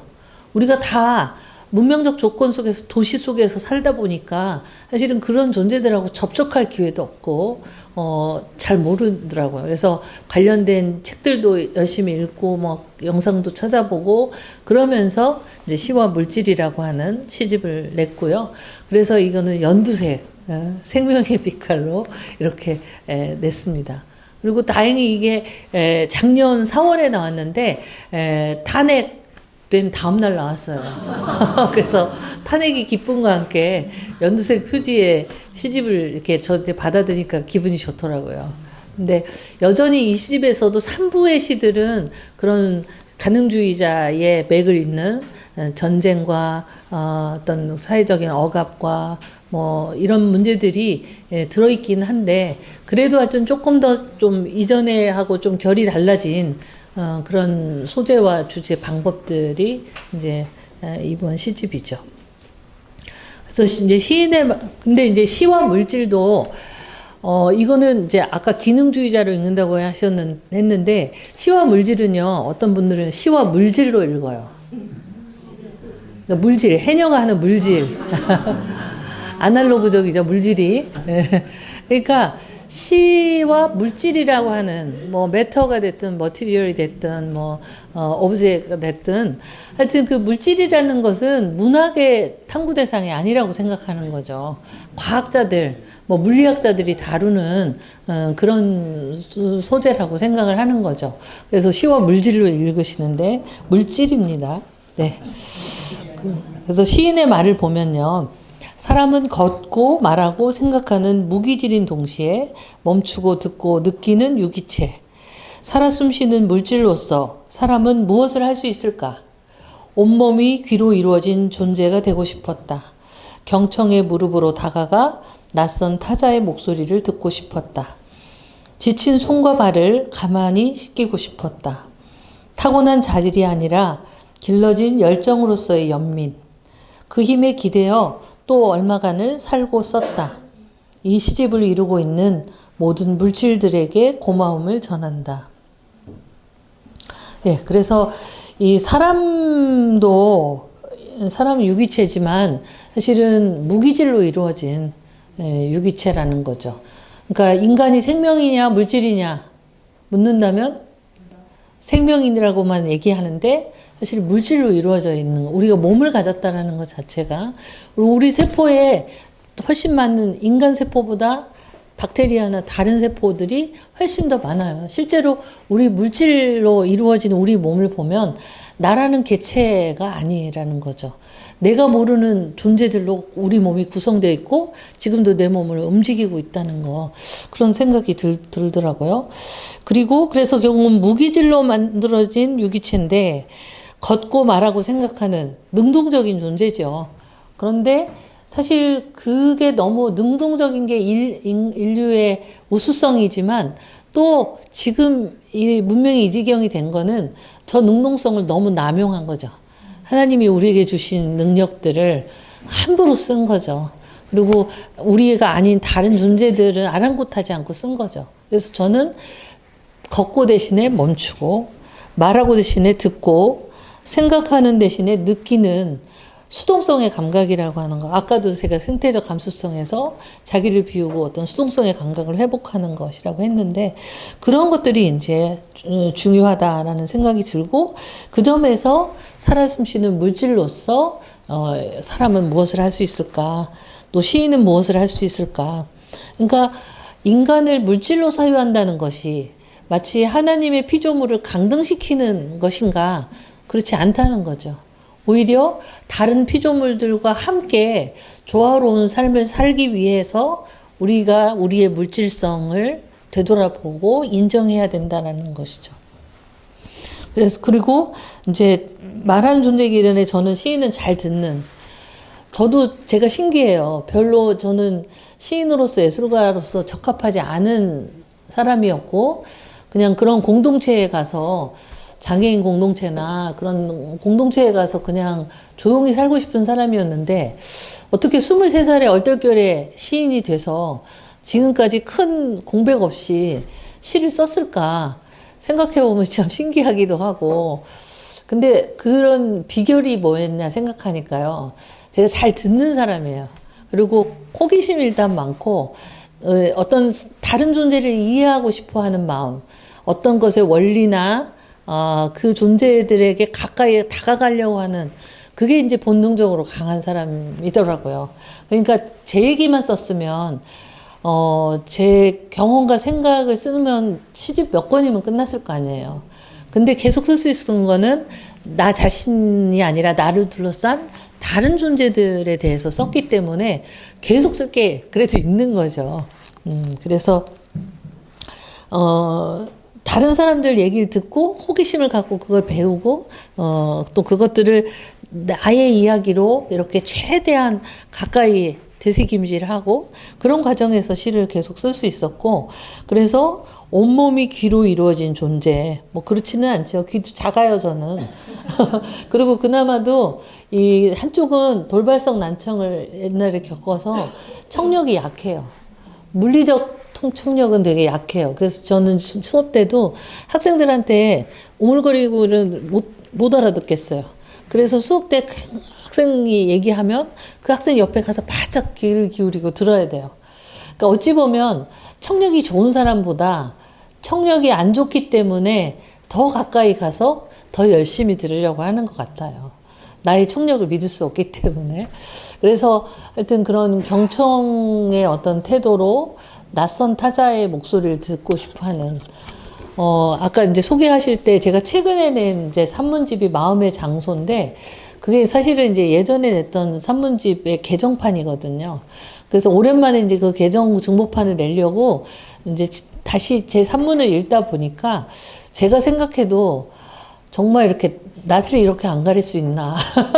그리고 막 밤에 바닷가에 막 불빛 하나 보고 가서 낯선 남자하고 단둘이 막 대화를 나누면서 그 사람 살아온 얘기 듣고 그 얘기를 쓰고 계속 뭐 길에서 만난 사람한테 질문을 던지고 그 사람을 계속 지켜보고 그런 것들이 진짜 약간 좀 이 호기심과 이 뭐랄까 이런 오지랖은 뭐지 이런 생각이 제가 생각해서 들더라고요. 근데 바로 그런 태도가 저에게 계속 다른 존재들을 만나게 해주고 그 존재들을 쓰게 했다라고 하는 것이죠. 그래서 타고난 자질이 아니라 길러진 열정으로서의 연민. 그러니까 원래 어릴 때 이제 그 보육원에서 성장했기 때문에 사회적 약자들하고 같이 살았고, 그러니까 그 약자들이 그냥 막연하게 이웃이 아니라 굉장히 저는 식구 같은 느낌. 그런 게 이제 본능적으로 있거든요. 그러니까 이제 그 열민이라는 것이 어떤 뭐 나보다 못한 존재를 불쌍히 여기는 어떤 시혜적 감정이 아니고 동등한 누군가의 곁을 지키고 함께 대화하는 그런 어떤 연민의 어떤 사랑이라고 하는 것, 이웃사랑이라고 말할 수도 있겠고, 그런 것들이 결국은 시를 써오게 한, 그러니까 사랑의 힘이 그래도 나를 살게 했고 쓰게 했구나. 그런 생각이 이제 이 머릿말을 쓸 때 들었습니다. 그리고 내가 쓴 게 아니고, 결국은 그 존재들이 귀 기울여도 자기를 내보여주지 않으면 못 쓰는 거잖아요. 근데 자기의 내면을 보여주고 드러내줬고, 그래서 그런 얘기들이 또 내 마음을 움직였기 때문에 쓴 거고, 그래서 이 시집을 이루는 물질들에게 고마움을 전한다, 이렇게 썼죠. 그래서 하여튼 시와 물질이라는 시집이 얼핏 보면 좀 과학 시집 같기도 하고, 다큐멘터리 시집 같기도 하고, 굉장히 어려운 게 없어요. 굉장히 제가 조금이라도 흔히 시적이라고 말하는 좀 정서적인 건데 조금이라도 감정이 과잉됐다거나 수사가 좀 과하다거나 그런 걸 다 쳐냈거든요. 그 다음에 굉장히 투명하고 직설적인 느낌을 주는, 그리고 그냥 그 사태 자체를 그냥 드러내서 보여주는 그런 좀 시집이 됐는데, 그러니까 저로서는 좀 이전에 내가 써오던 어떤 시들에 대한 고정관념, 서정시적인 어떤 것들, 그런 것들을 좀 과감하게 깨트리고 싶었던 그런 시집이었고요. 그래서 이제 그 시와 물질도 아까 물질이라고 읽을 만큼 굉장히 이질적인 결합이잖아요. 근데 여기에 보면 의도한 건 아닌데 목차를 보니까요. 밤과 풀, 뭐 그 밑에 보면 닭과 나라고 하는 것도 있고요. 그 다음에 2부에서도 보면 바다와 나비, 그러니까 뭐와 뭐가 많아요. 성경도 몇 개 나와요. 성경에 뭐 일화를 갖고 발람의 나귀라든가, 예, 그 다음에 피와 석유, 그 다음에 또 시인과 은행, 그쵸? 그 다음에 4부에서도 산호와 버섯, 손과 손으로, 이렇게 과자가 들어가는 게 많아요. 그러니까 결국은 뭐 하나의 대상에 대한 탐구라기보다는 그 서로 다른 것들, 한 번도 만나보거나 연결돼 보지 못한 그런 존재들을 연결함으로써 그 얽힘에 대한 이야기를 쓰려고 하는 거. 그게 이제 이번 시집의 가장 이제 주된 어떤 방향이었다. 그걸 이제 시집 정리하면서 느꼈어요. 근데 사실 그렇잖아요. 밤과 풀도 한 번도 들어보지 못하셨죠? 자, 그러면 밤과, 그럼 뭐가 흔히 떠오르세요? 밤과? 나, 그렇죠. 풀과? 꽃 하든지, 풀과 나무 하든지, 그렇게, 그러니까 어떤 그 층위가 비슷하거나 인접해 있는 것들을 연결하잖아요.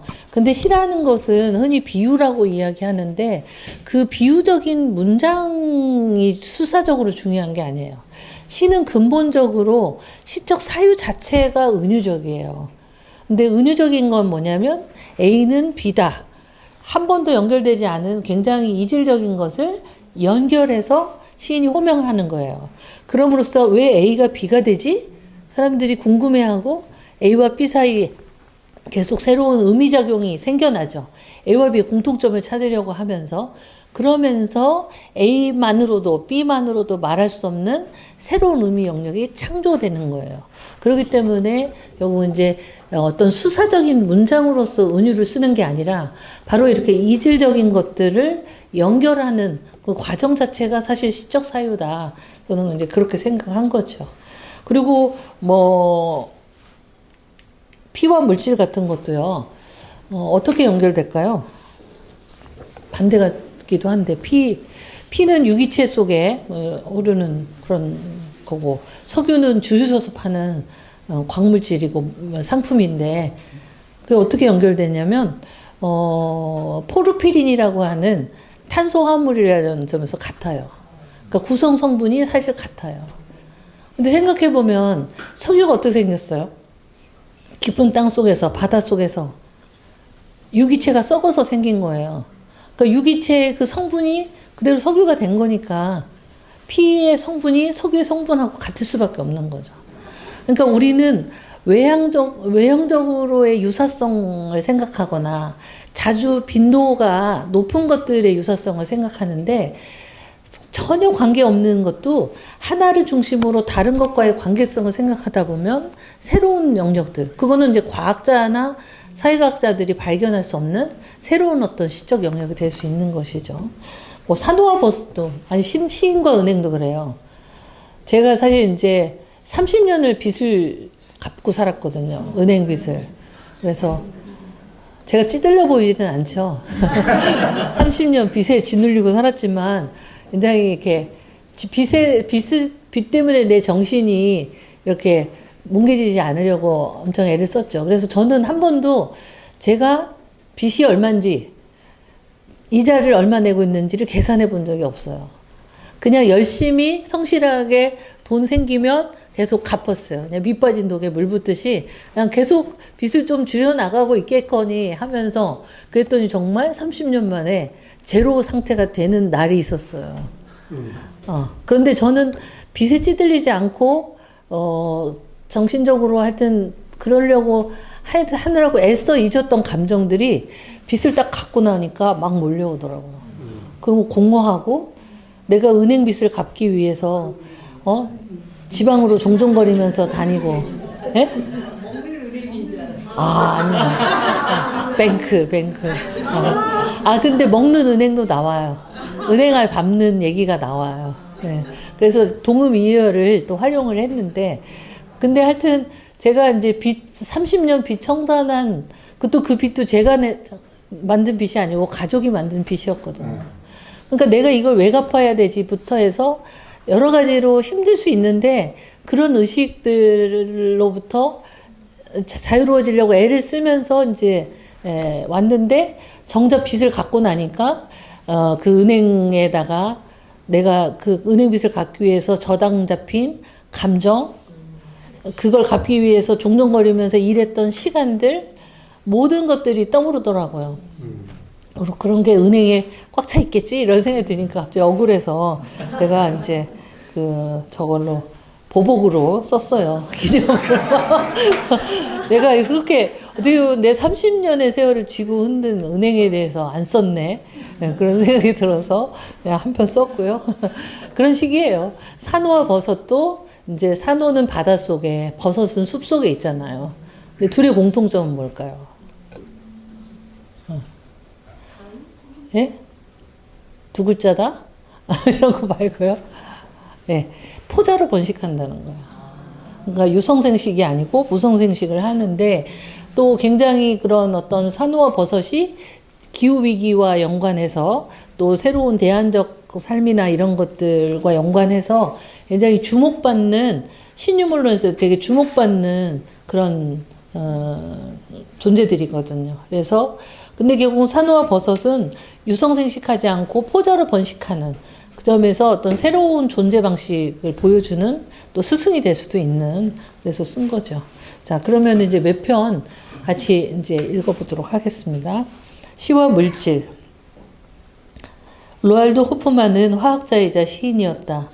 그의 규칙을 적용한 물질에는 몇 가지 폭발물과 독극물도 포함되어 있었다.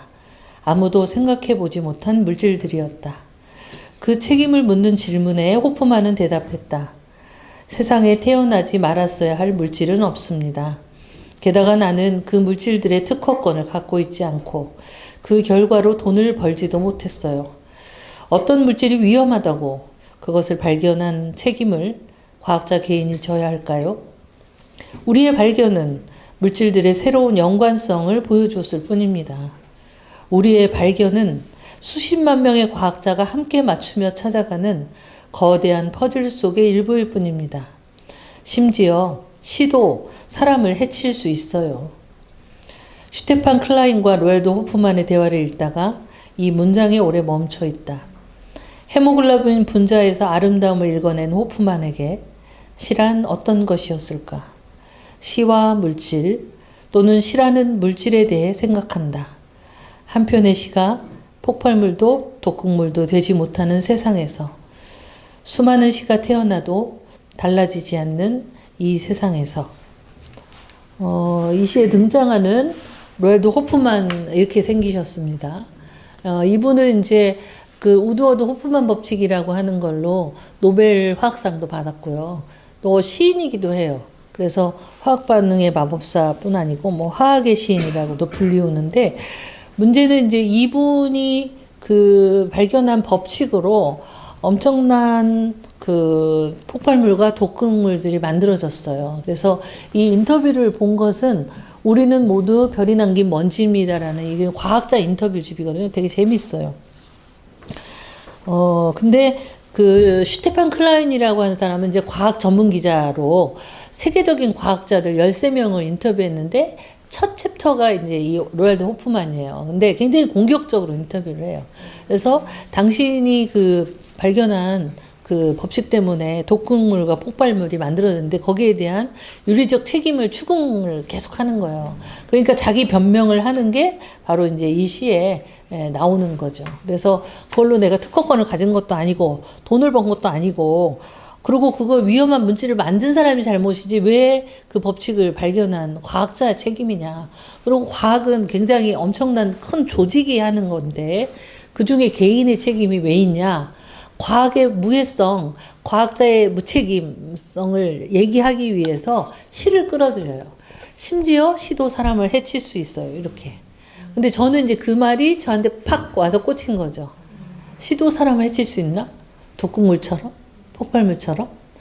그러면서 이제 시에 대한 사유를 시작하게 됐고, 그래서, 어떤 시와 물질 또는 시라는 물질. 그러니까 어떤 시적 상태가 제 머릿속에 있을 때까지는 물질이 아니지만 그것을 종이라는 물질 위에 펜이라는 물질로 써서 이제 보이는 형태가 되면 여기서부터 물질이잖아요. 그리고 그게 이제 문예지에 발표되고 시집으로 나오고 상품화된 시집으로 누군가가 사서 볼 수 있는 그런 게 되면 이제 물질이고 그 물질을 누군가는 읽고 거기에 대해서 다시 어떤 감동을 받을 수도 있고 뭐 화가 날 수도 있고 그런 연결이 되어 있는 그러니까 결국은 시가 갖고 있는 어떤 물질성이라고 하는 것이 세상에서 어떤 역할을 할 수 있을까. 근데 사실은 생각하니까 80년대 같은 데는 시의 시대예요. 시가 혁명에 가장 선봉해서 독재자를 끌어내리는 큰 역할을 하는 그런 진짜 정말 폭발물 같은 그런 감정의 폭발물 같은 그런 역할을 했던 적도 있고요. 또 어떤 시는 읽고 굉장히 내가 상처를 받을 수도 있고요. 마음을 해칠 수 있죠. 그리고 또 어떨 때는 누군가 내 시를 보고 자살하러 가려고 하다가 내 시가 떠올라서 자살하지 않았다. 그런 메일도 한두 번 받은 적이 있어요.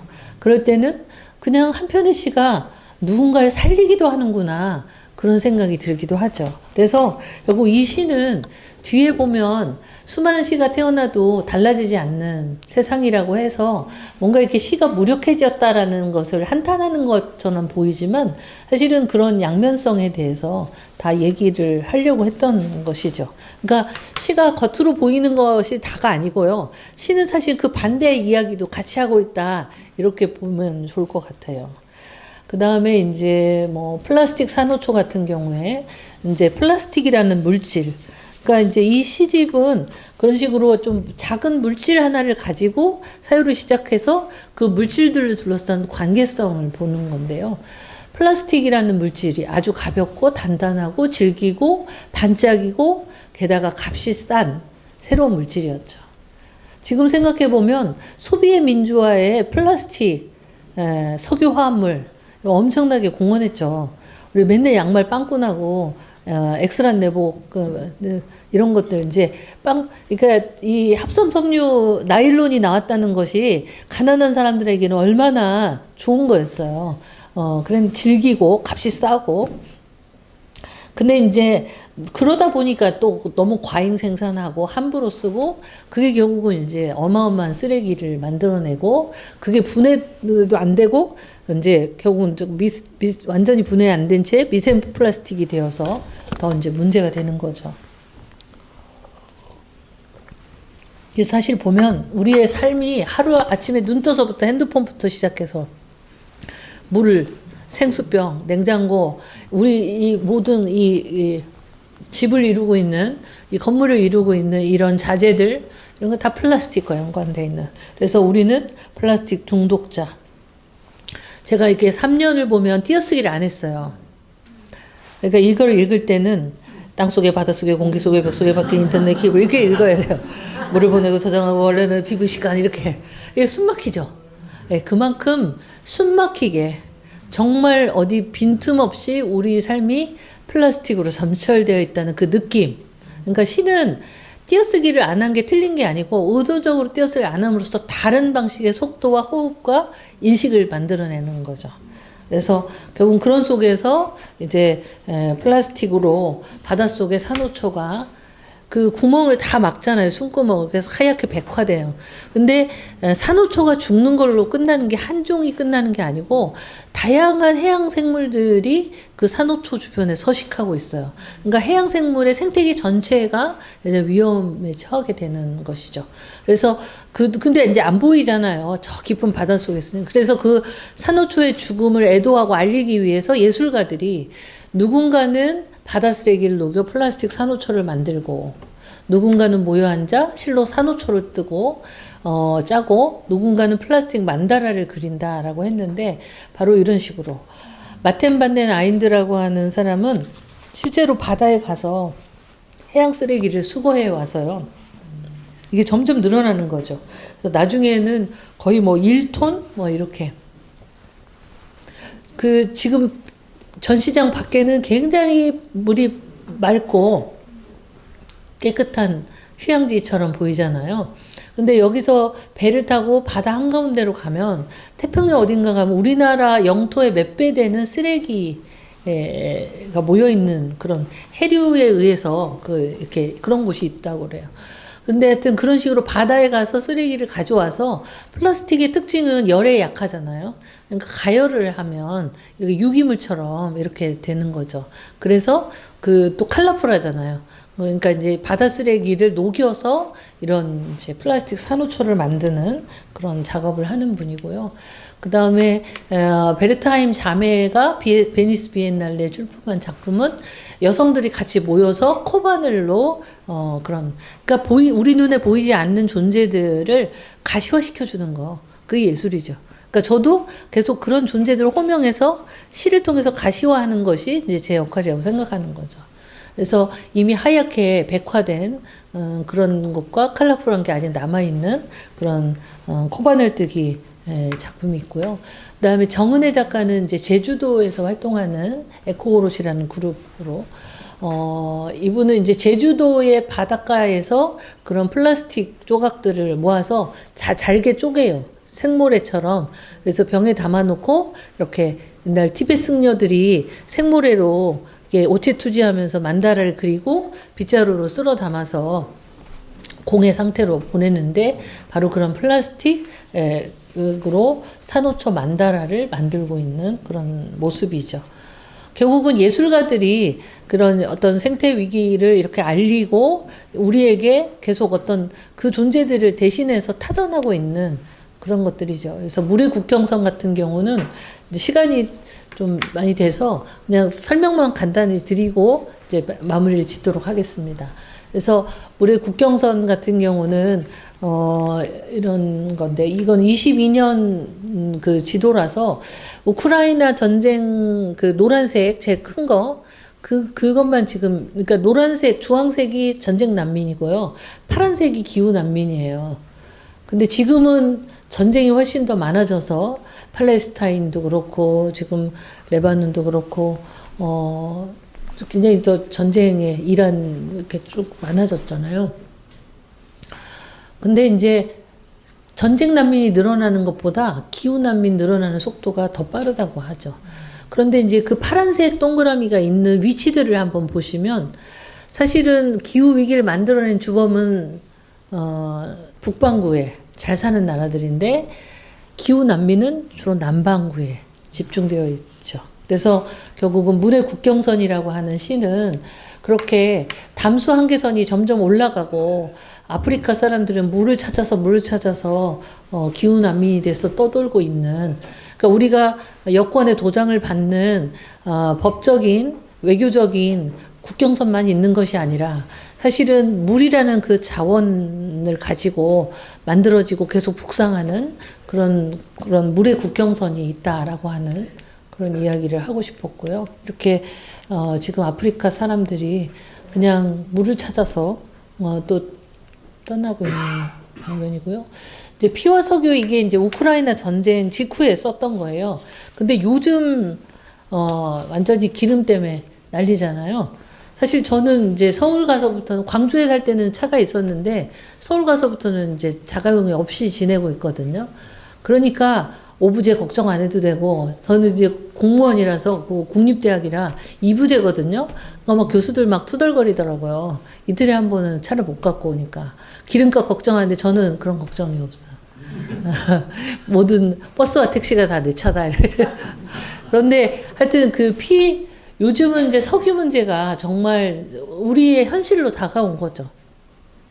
어떻게 보면 참 우리가 참 비정하다고 생각하는 게 여자 교수들끼리 뭐 이렇게 밥을 먹으면서 얘기를 하는데 그 중에서 주식을 한 번도 안 해본 사람 저밖에 없더라고요. 저를 무슨 경제적인 미개인 취급을 하지를 않나. 그리고 그 와중에 돈이 많은 강남에 사는 어떤 교수님은 방산주 사가지고 올랐다고 그러는데 정말 약간 밥 먹다가 나가고 싶은 생각이 들었어요. 그러니까 결국은 당장 전쟁으로 인해서 이득을 보는 사람들과 그걸로 인해서 정말 그냥 이유도 없이 죽어가야 되는 그 생명이 극명하게 갈리는 거죠. 근데 오펙을 만들었던 그 베네수엘라, 결국은 석유 때문에 저기도 대통령 막 납치돼서 죽고 그랬잖아요. 근데 그 페레스 알폰소가 석유를 악마의 배설물이라고 불렀죠. 그러니까 하여튼 석유 때문에 먹고 사는 나라에서도 석유는 악마의 배설물이다 이렇게 이야기를 했고, 석유왕 록펠러가 석유를 더 많이 팔고 더 소비하려고 램프와 난로를 아주 싸게 팔거나 무상으로 줬다는 거예요. 그러니까 결국 소비를 창출해서 더 크게 더 많이 파는 것이 이 자본주의의 속성이라고 하는 거죠. 근데 트럼프가 이 전쟁에서 계속 이란 그 호르무즈 해협 닫히면 우리 석유사 뭐 이런 거 계속 뚫고 또 뚫어라, 채굴주의 이런 것들이 결국은 하여튼 계속 이 죽음의 주스를 뽑아 올리는 이런 세계, 그런 속에서 어떤 전쟁과 결국은 피라고 하는 것이 전쟁 속에서, 그래서 제가 피처럼 붉게, 피보다 붉게, 마침내 피로 붉게 세상을 물들이는 자들이여, 더 이상 석유를 위해 피를 흘리지 말라. 결국은 피를 흘리는 그 전쟁을 보면 석유, 핵 이거잖아요. 경제, 또 자기의 알량한 그 권력을 유지하기 위한 거, 그런 속에서 이제 제가 피와 석유라는 시를 썼는데 오히려 지금 더 이렇게 현재적으로 느껴지는. 그리고 이제 마지막으로 이제 이런 속에서도 생태 위기와 여러 가지 전쟁과 이런 속에서 그래도 우리가 함께 살아갈 수 있는 어떤 방법, 길은 뭘까? 그래서 제가 이제 마지막 시로 손과 손으로라고 하는 시를 배치했는데요. 너는 막 손으로 떠낸 실태를 내 앞에 내민다. 여기 오른쪽에 나온 것처럼 어릴 때 실뜨기 다 해보셨죠? 예. 잘 받아내려고 나는 한껏 몸을 기울인다. 아이를 받아내는 산파처럼. 더 나빠지든 더 좋아지든, 더 모아지든 더 흩어지든, 어찌되었든 이 실뜨기를 이어가야 해. 우리는 한 줄기 실이나 몇 가닥 머리카락으로 연결되어 있어. 나는 내 머리를 따주고, 너는 앞에 앉은 친구 머리를 따주고, 그 친구는 앞에 앉은 친구 머리를 따주고, 그 친구는 앞에 앉은 친구 머리를 따주고, 그렇게 원을 그리며 앉아 서로의 머리를 따주었지. 내 머리는 너무 짧아서 따기가 어려워. 내 머리는 너무 길어서 따도 끝이 없네. 너는 머리카락에 힘이 없는 것 같아. 너는 머리카락에 윤기가 돌아. 너의 머리카락에선 향긋한 냄새가 나는구나. 너는 머리카락이 첫사줄 같구나. 서로를 따주고 놔주고. 실과 실이, 실과 손이, 손과 머리카락이 이어지면서 태어나는 둥근 둘레들. 실뜨기는 자주 어그러지지만 우리는 다시 손가락에 실을 걸기 시작한다. 작은 무대 같기도 하고 바구니 같기도 한 실의 형상은 가만히 입을 벌린다. 누군가의 손을 기다리며. 무너져가는 실태를 아기처럼 받아내는 산파의 손을, 이런 이야기인데요. 그 손과 손으로 서로에게 실을 건네는, 실태는 사실 자기가 원하는 대로 받을 수 없죠. 근데 상대가 내미는 걸 받아야 되고, 근데 그걸 어떻게든 살려내야 돼요. 그렇지만 몇 번 왔다 갔다 하면 금방 무너져요. 그러면 다시 또 실태를 만들어서 또 건네죠. 그래서 그런 실뜨기, 헤로웨이는 그걸 이제 SF를 여러 가지로 변제했는데, 실뜨기도 바로 사이언스 픽션도 SF고, 뭐 스페큘러티브 페미니즘도 SF, 근데 스트링 피규어, 실뜨기도 SF라고 봤죠. 그러니까 우리가 어떤 공생, 함께 살기의 상징적인 행위로 실뜨기나 아니면 이제 나바오족들이나 이런 사람들이 배를 짜는, 서로 시질과 날줄을 이렇게 얽어서 배를 짜는, 근데 그런 것들이 결국은 이렇게 함께 촉수적으로 관계를 맺으면서 접촉하면서 만들어가는 어떤 공동의 공간 같은 거죠. 그래서 이게 끝났네요. 끝나가는 뜻이죠. 그래서 아니 그냥 목소리가 크니까 그냥 할게요. 그래서 결국 이제 머리를 따줄 때도 이렇게 원을 그리는 거예요. 그러면 자기 앞에 사람 머리를 따주면 결국 자기도 자기 뒤에 있는 사람 머리를 따주는 거죠. 근데 이렇게 서로 원을 그리면 그 속에 공동의 공간이 생기죠. 실뜨기도 실과 실 사이에 그 안에 공동의 공간이 있어요. 그래서 실뜨기를 캣츠 크래들이라고도 하더라고요. 고양이 요람. 이제 고양이가 이렇게 누울 수 있는 오목한 어떤 공간처럼. 그래서 결국 우리에게 요즘은 이제 커먼스 얘기도 많이 하는데, 결국은 나와 너가 서로 실뜨기를 하듯이 또 서로의 머리를 따주듯이 어떤 공동의 공간 속에서 연결되는 거, 서로 주고받고 서로를 낳아주고 서로를 받아내는 그런 걸 통해서 그런 둥근 둘레들이 태어나고, 어떤 공동의 응력 속에서 또 누군가는 또 힘을 얻고 살아갈 수 있는 그런 거죠. 그래서 이 시는 특히 동사가 많이 나와요. 그래서 뭐 내민다, 기울인다, 이어가다, 연결되다, 기다리다, 태어나다, 받아내다, 어그러지다, 무너지다, 이런 동사들. 결국은 이 동사들이 우리가 계속 관계 맺으면서 또 결별하면서 다시 또 만나면서 이어지는 관계들을 나타내겠죠. 그래서 결국 나는 나 자신을, 새로운 나 자신, 조금 더 나은 나 자신을 스스로 낳아야 되고, 또 누군가를 더 잘 받아내면서 낳아주는 그런 어떤 공동체적인 돌봄, 이것만이 이제 우리가 그래도 살 수 있는 길이 아닐까. 그리고 그런 문제의식에서 제가 이제 일반적인 시의 언어가 아니라 때로는 과학과 또는 사회학과, 정치학과 이런 것들을 시줄과 날줄처럼 이렇게 연결하면서 어떤 시적 사유를 좀 새롭게 짜보려고 했던 게 이제 이번 시와 물질이고요. 그래서 나중에 이제 다른 시들은 한번 시집을 읽어보시면 조금 더 그 전체적인 느낌은 이제 가지실 수 있을 것 같고요. 일단 제 얘기는 이 정도로 마치도록 하겠습니다.